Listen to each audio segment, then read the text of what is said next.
Agora a gente vai falar de felicidade. Nós perguntamos para vocês aí de casa, né? O que é que deixa vocês felizes? Vocês esperam chegar sexta-feira para encontrar felicidade? Vamos ver o que o povo mandou. A Eduarda, de Rio do Sul. Bom dia. O que me deixa feliz são as coisas mais simples da vida. Estar com as pessoas que eu amo. Que legal. Vamos ver quem mais? Tem mais mensagem? O pessoal participando pelo WhatsApp. É Sul. Bom dia, não espero chegar à sexta para me sentir mais feliz, não. Eu vivo todos os dias como se fosse o último. E é isso que a gente quer aprender, né? Essa receita aqui do que a Su passou pra gente. Será que dá para ser feliz todos os dias? E o que está relacionado, né? Afinal, qual o segredo da felicidade?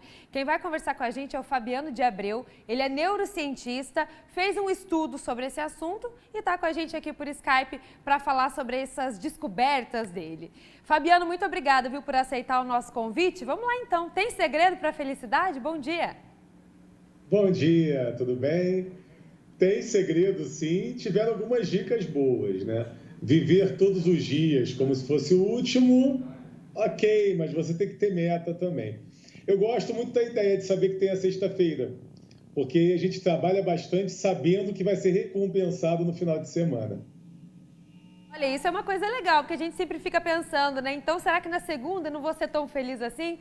Mas ao mesmo tempo de pensar que a gente tem que trabalhar para chegar na sexta disposto para curtir o fim de semana, já pode ser um motivo para ser feliz então, Fabiana, é isso? Exatamente, até porque se a gente viver cada dia como se fosse o último, a gente não vai pensar no futuro. E se a gente não pensar no futuro, a gente não se organiza e não vai conquistar mais felicidade no futuro também.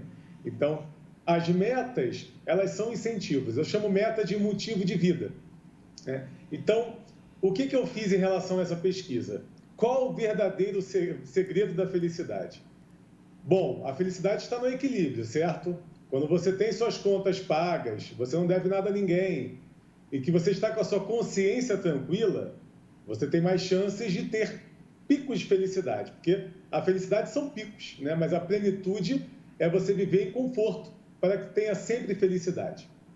Mas, além disso, a homeostase, ela é primordial para a felicidade. O que é homeostase? É o equilíbrio dentro do organismo. Eu vou dar um exemplo baseado, por exemplo, no dia do sono que teve recentemente. Se você não dorme direito, não dorme bem, você tem uma disfunção naqueles neurotransmissores, porque à noite você tem que produzir melatonina e aí você não produz corretamente e aí você causa uma disfunção em relação também à serotonina, que também está relacionada à felicidade. E a partir daí, teu organismo não fica bem. No dia seguinte, você não está bem. Então, você vai ter mais dificuldade em conseguir alcançar a felicidade. Ou seja, quando o nosso organismo interno ele está bem em termos de funcionamento, você tem maiores chances de alcançar os picos de felicidade. Tá certo. E além disso, também tem uma questão que eu estava lendo sobre o seu estudo que fala sobre a genética, né? A gente até escuta falar famílias felizes, pais felizes, têm filhos felizes. E essa questão da genética influencia mesmo, Fabiano? Muito. Genética influencia quase tudo.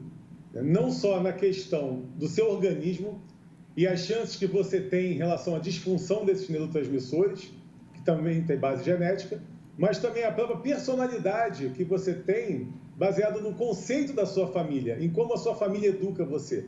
Então, tem duas relações, a do organismo e também da maneira com que a pessoa educa os filhos e ele possa atingir mais a felicidade. Tem várias questões, tem a própria inteligência, né? O meu estudo comprova que pessoas que têm um QI mais alto têm mais chances de ter felicidade e isso está relacionado à massa cinzenta das regiões do cérebro que estão relacionadas à felicidade e à inteligência.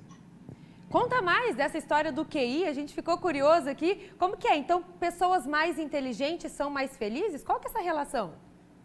Essa relação foi muito boa, porque eu estava analisando os estudos de um cientista japonês em que ele diz que o lobo parietal é a região da felicidade. E lá se concentra a maior massa cinzenta, ou seja, são as células neuronais. E eu tenho muitos estudos em relação a alto QI e todos os estudos já revelam que quem tem um alto QI tem maior massa cinzenta no cérebro. Ou seja, as regiões têm mais corpos neuronais.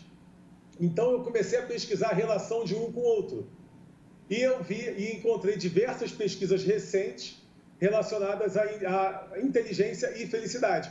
E foi constatado, sim, que pessoas com maior QI, com mais alto QI, elas tendem a ter mais felicidade. E foi então que eu liguei os fatos para comprovar que está relacionada à própria massa cinzenta, né, mais avantajada, e também as sinapses, porque as sinapses mais rápidas, que é a conexão de neurônio para o outro, faz com que você atinja mais picos de felicidade. Olha só que bacana, hein, gente? O negócio, então, é a gente estudar para aumentar a nossa massa cinzenta para ser mais feliz, consequentemente, né?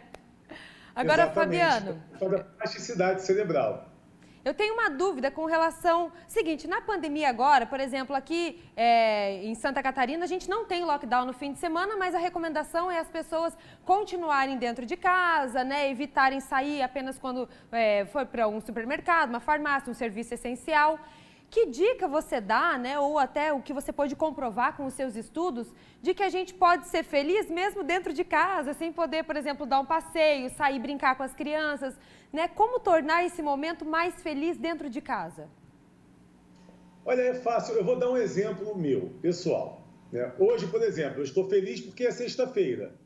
E estou feliz porque, quando acabar o meu trabalho, eu vou poder me concentrar nos estudos que eu tenho que fazer aqui. Mas amanhã eu vou fazer o almoço. Então, eu estou feliz em fazer o almoço, porque eu quero que minha família prove no meu almoço e diga que está bom. E depois eu vou passear com os meus filhos aqui mesmo. Né? Eu fico feliz porque eu tenho uma oliveira no meu quintal. Eu estou olhando para ela nesse exato momento, porque tem a natureza aqui. E eu gosto de me vincular à natureza. Ou seja, eu procuro maneiras para que me traga felicidade constante, porque a felicidade é a liberação da dopamina. Dopamina é recompensa. Né? Eu estou feliz, por exemplo, que minha mãe comprou um pão maravilhoso e daqui a pouco eu vou comer esse pão com manteiga. E quando der o horário certo, eu vou comer. Né? Então, isso vai me fazer feliz. Então, tudo é a maneira que você faz com o seu próprio cérebro. Inteligência emocional. Fazer com que a razão sobressaia a emoção. Se o momento te traz tristeza, esqueça isso. Busque fazer coisas que te tragam mais felicidade. E aí sim você vai ter mais picos de felicidade. Que demais! Muito bacana essas suas dicas. Pequenas coisas, coisas simples. A gente sempre bate nessa tecla, mas é a resposta, né? O segredo está aí, né? O segredo da felicidade. Agora, uma dúvida até do pessoal que apareceu aqui agora. Por exemplo, como reverter esse cenário? Se você está muito triste dentro de casa, angustiado por causa da pandemia, como tentar reverter isso e tornar um momento feliz, enfim, dar essa reviravolta?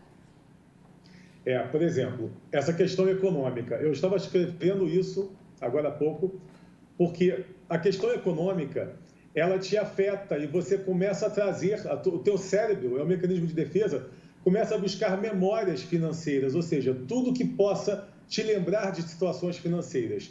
Por exemplo, eu estou devendo algo para o banco, estou devendo algo do financiamento, ainda tem que pagar isso. Então você começa a se sentir meio pessimista em relação a toda essa situação, porque é o teu organismo fazendo isso mesmo. Você tem um medo da economia em relação ao lockdown, então você começa a pensar em tudo relacionado ao financeiro da sua vida. Você vai buscando essas memórias lá no teu inconsciente. Então, o que você tem que fazer é procurar se tranquilizar, dar uma pausa para você mesmo.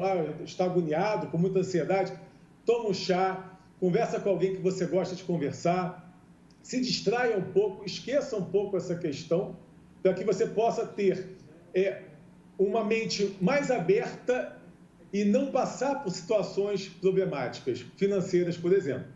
Se você mergulhar numa atmosfera de pessimismo e negatividade em relação à questão financeira, pode te dificultar. Você tem que se manter tranquilo, em calma. Né? Tanto que, também estou escrevendo sobre isso, você acaba esquecendo a própria doença. Se a questão financeira ela for mais nítida, mais preocupante, você esquece do perigo da doença, porque a doença você só tem medo real dela quando pega. Falou e disse aqui, viu? Muito obrigada, Fabiana Abreu, neurocientista. Obrigada pela sua participação e pelas dicas, né, para o pessoal ser mais feliz agora dentro de casa, fim de semana está chegando. Obrigada, viu, Fabiana? Foi um prazer conversar com você. Obrigado, bom fim de semana.